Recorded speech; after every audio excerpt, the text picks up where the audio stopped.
Om Swastiastu. Saya perwakilan dari kelompok 5 kelas komunikasi C.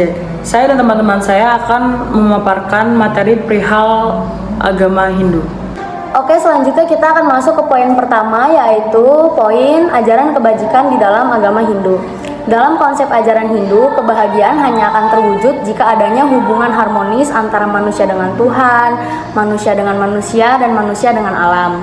Ajaran ini disebut Trihita Karana. Di sini ada tiga faktor Trihita Karana. Yang pertama adalah Parhyangan. Parhyangan merupakan konsep menegaskan bahwa manusia harus selalu sujud dan bakti kehadapan Hyang Widi. Hyang Widi ini di dalam agama Hindu merupakan Tuhan atau Sang Pencipta alam semesta berserta isinya. Yang kedua ada palemahan, yakni hubungan manusia dengan lingkungan atau alam. Konsep ini menegaskan bahwa manusia harus menjaga keseimbangan, kelestarian dengan alam atau jagat raya ini yang sudah dibuat oleh Sang Maha Kuasa. Yang ketiga ada pawongan, yakni hubungan manusia dengan sesama. Konsep ini mengajarkan tentang hubungan manusia dengan sesamanya, hubungan yang selaras dengan manusia lainnya. Nah, yang kedua ini masih berkaitan dengan poin pertama. Yang kedua ini contoh-contoh kebajikannya kita ambil dari tiga faktor yang tadi, dari tiga faktor Trihita.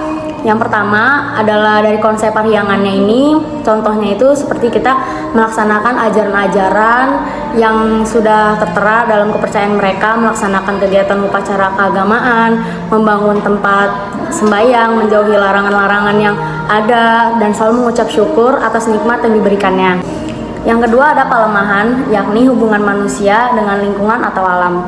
Konsep ini menegaskan bahwa manusia harus menjaga keseimbangan, kelestarian dengan alam atau jagat raya ini yang sudah dibuat oleh Sang Maha Kuasa. Yang ketiga ada pawongan, yakni hubungan manusia dengan sesama. Konsep ini mengajarkan tentang hubungan manusia dengan sesamanya, hubungan yang selaras dengan manusia lainnya. Nah, yang kedua ini masih berkaitan dengan poin pertama. Yang kedua ini contoh-contoh kebajikannya kita ambil dari tiga faktor yang tadi, dari tiga faktor Trihita. Yang pertama adalah dari konsep parhyangannya ini, contohnya itu seperti kita melaksanakan ajaran-ajaran yang sudah tertera dalam kepercayaan mereka, melaksanakan kegiatan upacara keagamaan, membangun tempat sembahyang, menjauhi larangan-larangan yang ada, dan selalu mengucap syukur atas nikmat yang diberikannya. Yang kedua kita ambil dari konsep palemahan, di mana manusia harus menjaga dan melestarikannya dengan alamnya agar terwujud keseimbangan dan keselarasan hidup. Contohnya seperti kita menjaga kebersihan lingkungan dan tidak mengeksploitasi isi alam serta menjaga kelestariannya. Yang ketiga adalah pawongan. Kita ngambil dari contoh pawongan ini, di mana hubungan manusia antara manusia ini harus terjaga. Contohnya selalu menghargai satu sama lain dan menjunjung keharmonisan dengan nilai-nilai etika, moral serta kesusilaan satu sama lain. Jadi kita harus saling menghormati, menghargai. Di situ kita bisa menumbuhkan rasa keharmonisan satu sama lain. Selanjutnya adalah paduan untuk menjadi manusia dalam agama Hindu. Nah, di dalam agama Hindu sendiri itu juga ada rukun keimanan berdasarkan Pancaskanda. Itu ada Brahman, Atman, Karma Pahala, Punarbahwa, dan juga Moksha. Nah, untuk pertama ada Brahman, yaitu percaya dan yakin tentang adanya Tuhan sebagai sumber dan kembalinya yang ada. Selanjutnya ada Atman, yaitu yakin dan percaya adanya percikan dari Tuhan yang menghidupi semua makhluk hidup dan juga bisa disebut dengan leluhur yang melahirkan, memelihara, dan mendidik kita.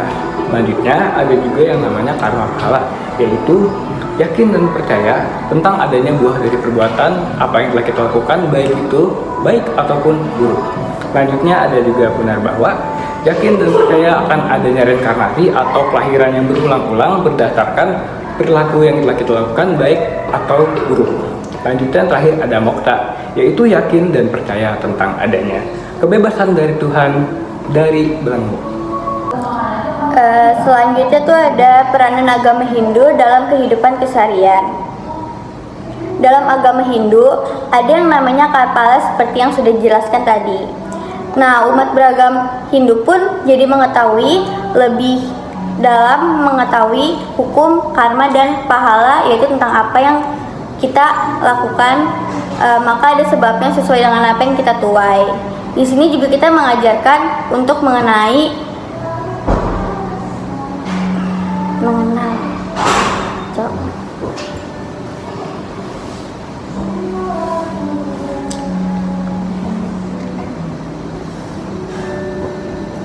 Selanjutnya tuh ada peranan agama Hindu dalam kehidupan keseharian. Dalam agama Hindu ada yang namanya karmapala seperti yang sudah dijelaskan tadi.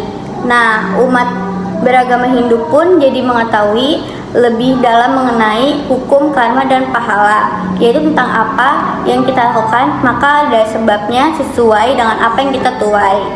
Di sini juga kita diajarkan untuk mengenal dan melaksanakan rasa kebersamaan, berat, ringan, dipikul, dan dirasakan bersama. Gotong royong dan kerjasama dan hendaknya selalu dikedepankan.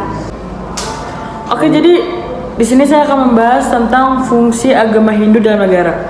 Yang pertama itu untuk membina agar umat Hindu dan dapat memelihara hubungan baik, hidup rukun dan harmonis di dalam keluarga maupun masyarakat.